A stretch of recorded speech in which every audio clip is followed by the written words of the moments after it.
दोन शिक्षिका विद्यार्थ्यांना त्यांची पॅन्ट काढून गुप्तांग दाखवायला पाडायच्या भाग, झाली कारवाई।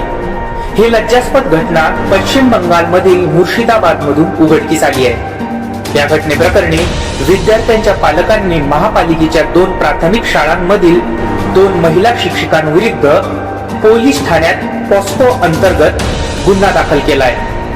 पीडित मुलांच्या कुटुंबातील सदस्यांच्या मते मुले अनेक दिवस शाळेतून परतल्यानंतर रडत असत आणि खूप शांत राहत, त्यामुळे पालक मुलांना पाहून अस्वस्थ व्हायचे, पण मुलं असे का वागत आहेत हे त्यांना समजू शकलं नाही। नंतर विद्यार्थ्यांकडून असं समजलं की त्यांच्या शाळेतील शिक्षिका त्यांना पॅन्ट काढण्यासाठी आणि त्यांचे गुप्तांग दाखवण्यासाठी दबाव आणतात, त्यामुळं मुलं खूप अस्वस्थ दिसायची। त्यानंतर कुटुंबाने पोलीस स्टेशन गाठले आणि पोलिसांकडे तक्रार केली। पोलिसांनी कुटुंबाच्या तक्रारीवरून दोन्ही आरोपी महिला शिक्षिकांविरुद्ध गुन्हा दाखल केलाय।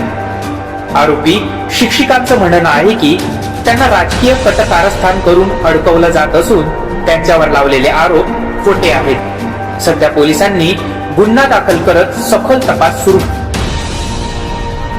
2 शिक्षिका विद्यार्थ्यांना त्यांची पॅन्ट काढून गुप्तांग दाखवायला पाडायच्या भाग, झाली कारवाई।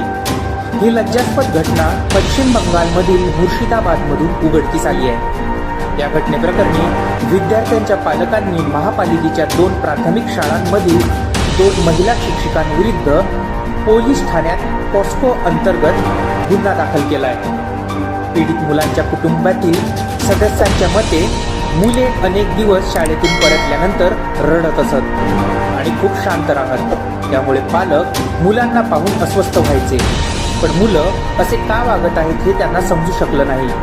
नंतर विद्यार्थ्यांकडून असं समजलं की त्यांच्या शाळेतील शिक्षिका त्यांना पॅन्ट काढण्यासाठी आणि त्यांचे गुप्तांग दाखवण्यासाठी दबाव आणतात, त्यामुळं मुलं खूप अस्वस्थ दिसायची। त्यानंतर कुटुंबाने पोलीस स्टेशन गाठले आणि पोलिसांकडे तक्रार केली।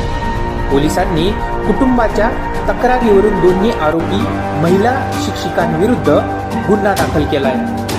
आरोपी शिक्षिकांचं म्हणणं आहे की त्यांना राजकीय कटकारस्थान करून अडकवलं जात असून त्यांच्यावर लावलेले आरोप खोटे आहेत। सध्या पोलिसांनी गुन्हा दाखल करत सखोल तपास सुरू केला।